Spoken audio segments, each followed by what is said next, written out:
Are you ready? Yeah. Okay. I'll turn it over to media then to go ahead and ask questions to you. So media, go ahead and fire away with whatever you have for Robby. Hey, Robby, how's it going? What's going on? How you doing? Doing great. It's Josh Klein from the Riot Report. So I think the first time that we met you earlier this offseason, right after you had signed, you were wearing a Christian McCaffrey jersey. And with that, what's it been like to be out on the field with him and kind of see his work ethic in the weight room and out on practice? Yeah, it's been fun, just been picking up on things with him, and it's fun to be around somebody like that, but also see what it takes to be at that level of his playing. Just picking up on that and building off his energy. Working just as hard as him. Robby, Josh Graham, Sports Hub Triad. Teddy mentioned that he set up like a mini camp before training camp actually begun. You both were also down in Florida. Before arriving at camp, how many times would you say you and Teddy got together throwing? More than a handful. We started working probably back in like April, maybe. I can't even remember, but we were working multiple times throughout the weekend, staying consistent. Robby, just to follow up on that, what was that like once you did get to Charlotte and you were able to throw with Teddy with kind of the rest of the offense, Curtis, DJ, Christian, all on that kind of during that mini camp? Yeah, it was good to already have built that little extra chemistry with Teddy, already kind of like how like the foundation laid down in a sense, and then getting around them and building that chemistry with those boys with them and everything. Robby, David Newton with ESPN.com. A lot's been made about how fast you and Curtis and DJ are out there. What advantages specifically does speed give you on the field? And how have you ever been around a group that's been this fast in your life? I think it's a huge advantage. That's number one thing DBs are afraid of is getting beat. So having that as like one of my biggest attributes, it allows me to, put a lot of fear in corners when they go against me, because nobody wants to get beat over the top. So that's going to open a lot of other things on the field. And then being this is honestly probably my first time being around like an all around like group like this of athletes, and I played with some very great players. I think like this is like the best situation I've been in, like across the board. Robby, Sheena Quick with Fox Sports 1340. You guys have a tremendous amount of speed on the offensive side of the ball, but there's also some speedsters on the defensive side of the ball. What are the advantages in working against corners as fast as, Dante Jackson? You have Troy Pride. What is the advantage that you guys get from working out and having that, that speed on both sides of the ball? It's a huge advantage. It's only going to make you, the better people you compete against, the best it's going to bring out of you. So, going against people with those type of skill sets, and also going against physical corners and fast corners and all those different things, that's only going to prepare me more for the game. Hey, Robby, Phil Orban from Channel 9 in Charlotte. I wanted to get your impressions of working with Joe Brady so far. How has this gradual ramp-up period helped you pick up the playbook and kind of get up to speed? Man, I love it so far. Nothing. It's just I love it. I'm just able to come in the building, and I can trust in my coach that all I got to do is do what I need to do, and the rest gonna take care of itself. And seeing what he's done with players and offenses and teams, it's exciting. Robby, Mike Solarte with Spectrum News 1, kind of on that subject of the ramp up. It's a slower process. You guys still aren't even in pads, helmets yet, I don't think. Is that beneficial to you guys as a group to make sure you're getting all the wrinkles ironed out and being as prepared as you can be, because there won't be a dress rehearsal when it comes to a preseason game? Yeah, I think, due to the circumstance, we got to make the best of it. We can't wish and think about this and that it's not, and just approach this and make the best of it and get ready for game day. Hey, Robby, Jonathan Alexander with the Charlotte Observer. Hope you're doing well, man. Thanks. I was wondering, how could you best describe Joe Brady's offense, and how different is it than other offenses you've played in?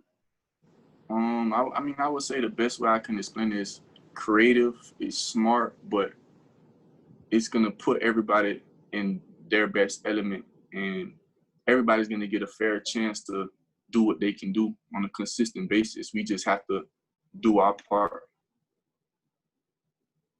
Robby, Elena Getzenberg, Charlotte Observer. I was wondering for you, obviously having spent, the past few months in Miami, what were those months like for you? What was it like making the move to Charlotte during everything that was going on? It was, and the thing about the with the pandemic, it gave me a lot of time to like really sit back and evaluate things from my life. See what might have not been as important that I had access to and wasting time on. And I took a lot of time to better myself as a person and, grow in some areas as a man and realize what really matters most in a sense. And, just spend time with a lot of quality time with my girlfriend, a lot of time with family, and just able to focus even more than before. And I feel like I've had like the best off season I've ever had and been able to work the hardest and, really capitalize on the time that I did have. Hey, Robby, it's Joe Person with The Athletic here in Charlotte. Good to see you. Wondered if what it's been like being back around Matt Rule again and how his approach has been similar or different than kind of how he approached you guys and kind of related with y'all at the college level. Now, it feels real good to be back reunited with Coach. And, the thing about it is like coming into a new team, new organization, new situation, it's like I'm obviously had to adjust in a sense because I'm in a new area, but it's like that's the only thing I really had to get used to. It's like I already know what to expect in the building, the standards, what they're looking for, what I need to do. So it's a comfortable situation where I feel like I can be myself and be my best when I haven't 100% always felt like that throughout my career. So it's not really a hard transition for me. It's just more so just getting used to Charlotte, which isn't really, it's a nice place to be. So it's everything's been smooth. I'm thankful. I'm blessed. So. Hey, Robby. As far as Matt goes. Go ahead, Joe.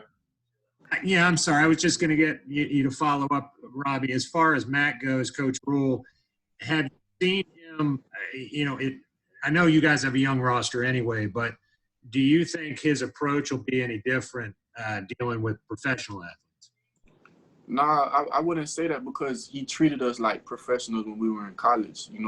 That was our standard, and that was one of the very first things that he told me when he told us when he came from the Giants and became our head coach. He was like, I'm going to run things the same way the NFL does and treat you guys like professionals. So it's really no different. Like his standard, the way who he is, like only thing it's been the little things that they've changed, like with more resources and things like that.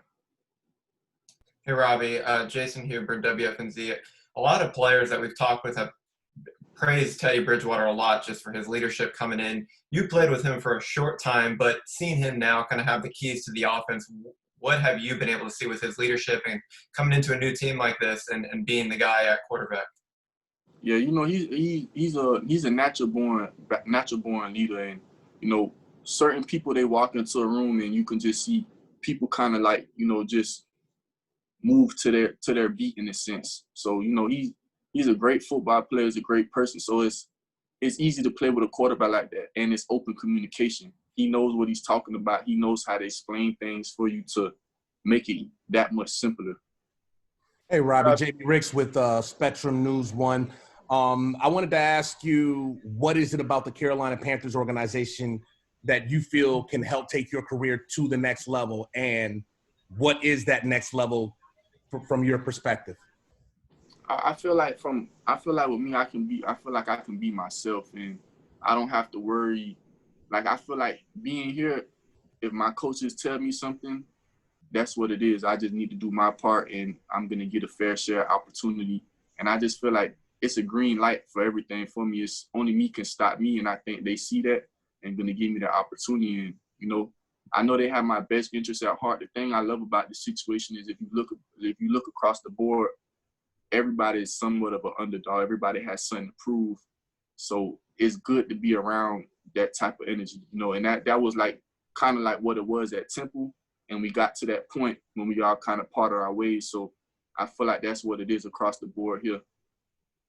Hey, Robby, David, Robby, Robby, how has Matt changed from the first time you were with him when you were at Temple? He hasn't really changed. Like in like he's the same guy. Like not in a bad way. Like, you know, he's who he is. Which is what? He wants to win. He wants to be a great coach. Hey, Robby, David Newton again. Weatherly was talking yesterday about wearing the label on his helmet, All Black Lives Matter, because some people, he said he's had experience where he's been treated differently, you know, away from the field when people don't recognize him as an NFL player. I'm wondering if you had situations like that. Yeah, definitely. Definitely. You know, several times, you know, pulled over, and you know, just the like I almost said it, the norm, but that's the thing. Like people from those communities, it's become so normal, and we've become numb to it. And it's sad that it takes things such as, you know, somebody being killed on camera for the awareness and things, those topics to be taken serious. But, you know, it goes on very often, and, you know, the awareness and people really recognizing that, hopefully that really strikes that change. Anything else for Robby? Yeah, I have one. Mike Solarte again. Robby, kind of dovetailing off of Bill's question about if Matt's changed. You're one of a handful of guys that has actually played for him before. So what's the Matt Rule go-to phrase or quirk that makes you guys kind of chuckle when he says it? It's just the standards and, you know, his plan to win and, you know, process. Like it's literally like the same, like listening to Coach Snow, our defensive coordinator, he spoke last night, and I didn't remember like the exact things that he was gonna say, but it wasn't nothing, like it's nothing new to me, and I know that those things that they coach by and what they live by, I've seen it firsthand that it works. So it's just, I feel like the thing is with where I'm at, I can feel everybody here, like the energy, everybody's bought in.